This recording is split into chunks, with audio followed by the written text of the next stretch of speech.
Hi. And to take my tablet. Oh, he hasn't taken his tablet. We forgot to add the tablet. Yes. What does the machine do that he can't do? What does the Marvin do that? Marvin speaks for him. Basically, that's what it is. Yes. So it's giving him a voice. It is, and that's what he needs. I mean, if he's signing to me what he wants to say, when I say, oh yeah, okay, that's not enough. He wants to hear the words that he's got in his head or the words that he is signing. I have to repeat it to him, usually. Otherwise, he thinks, oh, well, she probably says yes, but she didn't really get it. Or he wants to make sure that his words are expressed, and that's exactly what Marvin does for him. He doesn't even need anyone for that. He can just do it on his own, and he can hear what he's saying in his head. So I think that's just very exciting for him. I really like the aspect where there is the oral language coming through and visual language. I think that as a communication tool is highly undervalued. I'm very happy that it's come through in our curriculum a lot stronger in all learning areas, because I think sometimes softwares that are word-based or text-based really limit some of our students to be able to show or express their learning that they've developed or are developing, their skills, their knowledge, attitude, their values. So I think that softwares nowadays across a multitude of platforms really offer a lot of opportunities for students and for teachers. One thing that I thought was particularly good, when he wrote a word as he thought it was spelt, and then when they pronounced it, like if he'd written had as had, and it would say I had breakfast, then he went back and edited it that. So that was excellent for his spelling, and for him to be able to hear what he'd written was really great. And yes, that was fantastic.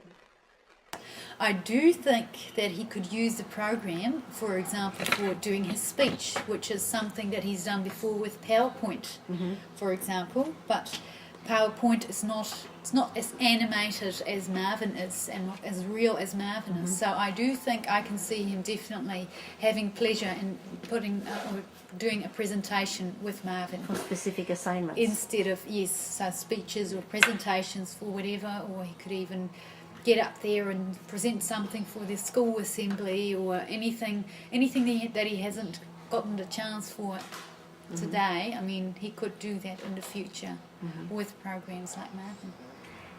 What he desperately needs it's always been like that, he needs a voice. So he's always keen to hear what even though he can actually finger spell what he is saying, he always wants to hear back what he is saying. So that's why Marvin with the voice output is of course excellent. And the characters as well. So we've used software that had voice output before. So he had communication devices where a computer would, for example, speak the pictures that he was pointing at or anything like that. But we hadn't used anything with speaking characters yet. And that was one level up from what we had done before. So that was a bonus. Yeah. For example, he immediately started arguing with his brother, so on the computer, for example, because it's probably a frustration that's been within him for years and years. So he does that. Once he gets the opportunity to express himself verbally through some other channel, like a computer, for example, he starts saying horrible things to his brother, or just about anything that regular sibling rivalry. Just normal things, I think, but he never gets the chance to express it. That's all.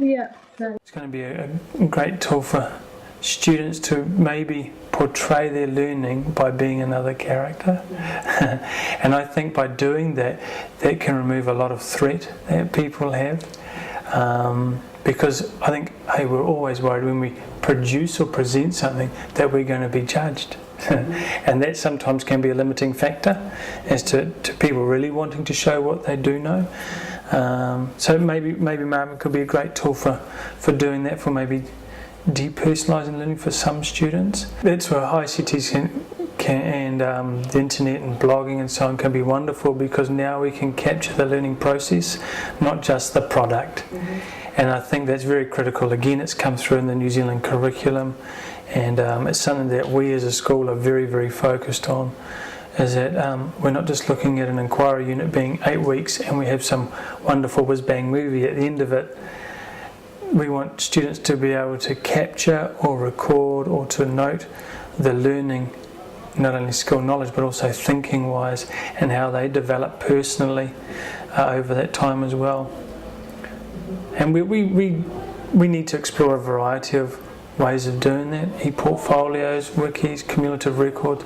Hey, we're excited by what's out there, and we can't wait to sit down and talk to people who have trialled it, implemented it, talk with students and parents, and find out what sits well for us.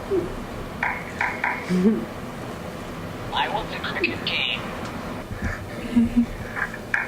Oops. Sorry.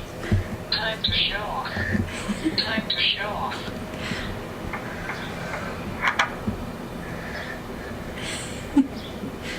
Well.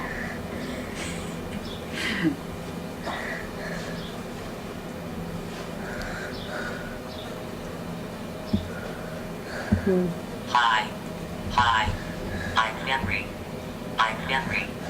I'm sick. Time to take my tablet. Time to go to the doctors. Time to go to the doctors.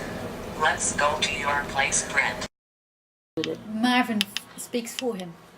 Basically, that's what it is. Yes. So it's giving him a voice. It is, and that's what he needs.